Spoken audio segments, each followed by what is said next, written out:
Penting juga di sini saya sampaikan bahwa migran ini tetap menjadi suatu keluhan untuk jadi kepala di mana pasiennya paling banyak datang ke IGD, dan secara tata laksana sebenarnya keilmuan migran tetap saat ini meningkat karena beberapa tata laksana temuan-temuan sudah mulai dikembangkan. Mungkin kita sedikit mengingat terkait dengan migran ini. Jadi migran itu ada 4 fase prodroma, aura, dedek, dan postdroma. Jadi dikatakan di sini fase prodroma itu memang benar dulu, kira-kira dari beberapa jam hingga 8 jam di mana kita mungkin akan mengalami gangguan mood, merasa capek, ataupun nanti merasakan ada nyeri-nyeri pada tubuhnya. Lalu masuklah pada fase aura. Kalau mau nanti migran dengan aura itu adalah sekitar 5-60 menit. Ada namanya aura positif dan aura negatif. Fase nyeri kepala akan berlanjut selama 4 hingga 72 jam. Biasanya akan juga disertai dengan muntah, dengan mual, dengan atau betapa muntah, ada yang fotofobi. Lalu ketika selesai itu akan ada yang namanya fase prodroma. Dari segi patogenesiknya tentu kita harus tahu pada fase prodroma itu yang terjadi adalah terjadinya aktivasi dari hipotalamus dan talamus, mana orang akan merasa sensitif seperti itu, lalu moodnya memang tidak stabil, lelah, dan fobia.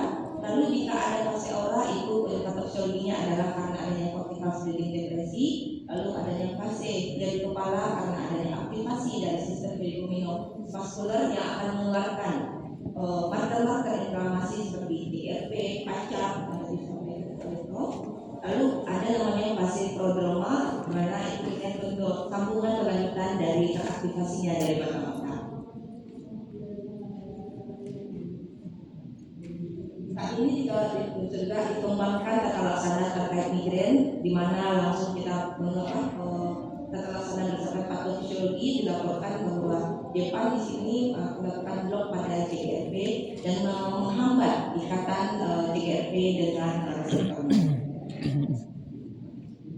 Dalam penanganan migren tentu kita juga harus tahu bahwa migren ini nanti akan menjadi kronis ataupun migren ini adalah dari kepala yang ada fase hilang dari kepala. Tentu kembali kita harus tahu apa saja trigger-triggernya. Jadi dilaporkan bahwa trigger dan migren ini memang ada yang fisiologi dan ada yang biokemikal. Di sini dilaporkan bahwa beberapa jenis makanan di sini, lalu bagaimana gaya hidup kita dan tentunya fase genetik. Dan dilaporkan bahwa 90% dari penderita migren biasanya memiliki riwayat dari kepala migren juga pada keluarganya. Lalu terkait dengan kronisifikasi migren, migren itu menjadi kronis dikarenakan frekuensinya yang meningkat dan intensitas atau severitasnya yang juga meningkat. Apabila terjadi peningkatan ini mungkin karena satu terlaksana tidak adekuat, yang kedua adalah kita belum mampu mencegah atau mengendalikan triggernya, dan biasanya ada komorbid lainnya.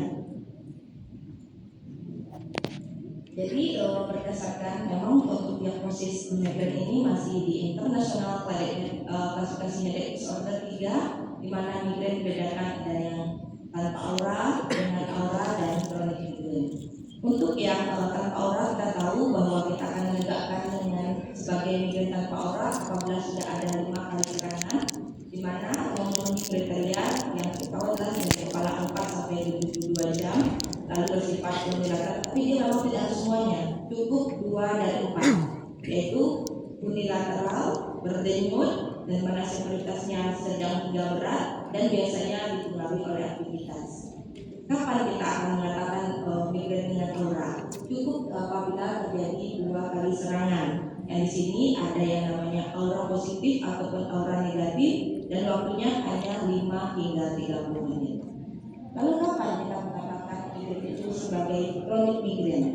Jadi kita katakan kronik migren adalah apabila dalam 1 bulan pasien mengeluhkan nyeri kepala 15 hari.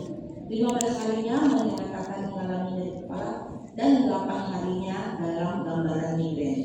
Jadi yang hari lain boleh tanpa daripada bukan migren seperti itu. Dan ini berlangsung dalam waktu 3 bulan terakhir. Terkait dalam tata laksana mendiagnosa ini tentu kita akan perlu beberapa tools Termasuk di sini adalah tools sekarang yang dikembangkan adalah Migrant Disability Score atau MIDAS. Nanti Bapak Ibu Sejawat bisa akan tanyakan kepada pasiennya berapa hari pasien itu mungkin tidak di sekolah dikarenakan sakit. Di sini juga integrasinya ada yang minimal dengan sedang dan berat. Hal ini sangat mempengaruhi nanti bagaimana kita menata laksana. Berdasarkan isi hari 3 tadi, secara umum nanti migran dibedakan jadi tanpa aura, dengan aura, yang aura juga digital atau komplek aura, nanti adanya yang menjadi migran berdasarkan aura, migran dan vertikal migran. Ada lagi pembagian dari fungsi dua migran, ada lagi berdasarkan latihan akut, migran komplikasi atau kronik. Kronik nanti kita tahu sana dengan prevention yang akut ini apakah nanti menjadi status migran infection, khusus aura migran ataupun aura trigger disease. Ini bisa kita nanti klasifikasikan pasien-pasien kita. Untuk tata laksana ini tentu tetap bagaimana kita melaksanakan ketika abortif saat akut ataupun preventif untuk pencegahan berulangnya. Yang abortif tentu target kita adalah mengurangi nyeri dan mencegah perburukan. Preventif tentu akan mengurangi insiden dari diri itu sendiri. Yang paling penting adalah kita mengingatkan pasien terkait dengan lifestyle, yaitu menghindari faktor-faktor risiko. Jadi kalau lihat dari tabel ini bahwa nanti setelah kita mendiagnosa migran, lalu kita akan sama-sama dengan pasien mengenali apa saja trigger dan lifestyle terkait dengan pencetus migran, lalu apa saja mungkin komorbid yang harus kita betul-betul kontrol. Lalu setelah pasien kita tata laksana, pasien kita bisa akut apabila nanti berulang, kita harus bedakan apakah ini episodik ataukah ini kronik. Kalau episodik itu baru sampai 8 hari, ini kalau kronik sudah lebih 15 hari. Yang untuk episodik pun pasti akan ada masih serangan, apakah masih mampu efektif dengan tata laksana akut. Jika mampu kita selesaikan, jika nanti sulit mungkin dia akan jatuh pada fase kronik. Jadi perlu tata laksana akut dan tata laksana profilaktik. Dikatakan tata laksana akut itu berhasil apabila mampu menghilangkan nyeri kepala dalam 2 jam pertama, lalu dia itu akan bertahan untuk beberapa kali serangan dan tidak akan minum obat dalam 24 jam terakhir. Untuk tata laksana profilaktik tentu akan kita pertimbangkan apakah ini sudah merupakan indikasi untuk profilaksis dan dikatakan nanti efektif apabila frekuensinya berkurang 50% setelah kita memberikan obat profilaksis selama 3 bulan dan bisa itu berlangsung 6 sampai 1 tahun, 6 bulan sampai 1 tahun. Jadi kalau kita lihat di sini bagaimana tata laksana akut dan preventif tadi, kalau kita lihat di akut pasiennya dalam serangan pilihan pertama tetap insight, jadi kita bisa pilih menuju treatment. Jika tidak mampu kita pilih memilih yang kedua yaitu Gepan dan Ditan. Sedangkan pada preventif pilihan pertama tetap antihipertensi, lalu antidepresan, antikonvulsif, dan keduanya adalah antibodi dari CGRP ataupun nanti tata laksana dan farmakologi lainnya. Jadi secara prinsip di sini tata laksana akut dari migran itu adalah yang pertama kita sepertinya adalah tata laksana akut harus cepat. Tata laksana akut harus cepat. Selagi ambang nyerinya masih tidak terlalu tinggi seperti itu, tidak akan lebih gampang. Yang kedua adalah prinsip kombinasi.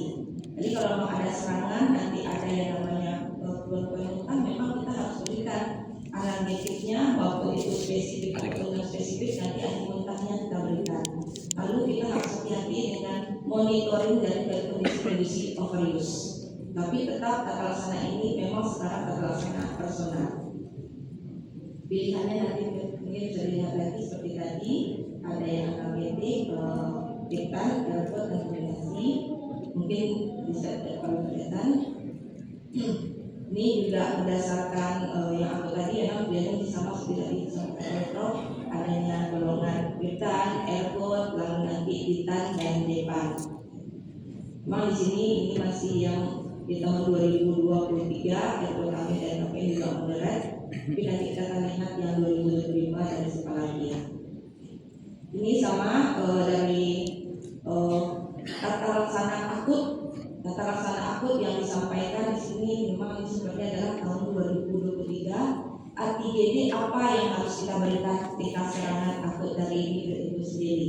Jadi ada yang kita untuk episode migran dengan sedang, ringan dengan sedang, memang pilihannya masih acetaminophen tadi, naproxen atau diclofenac. Lalu yang moderate dan severe episode kita harus memberikan yang namanya yang adalah ketorolac, lalu bisa berikan gelombang triptan.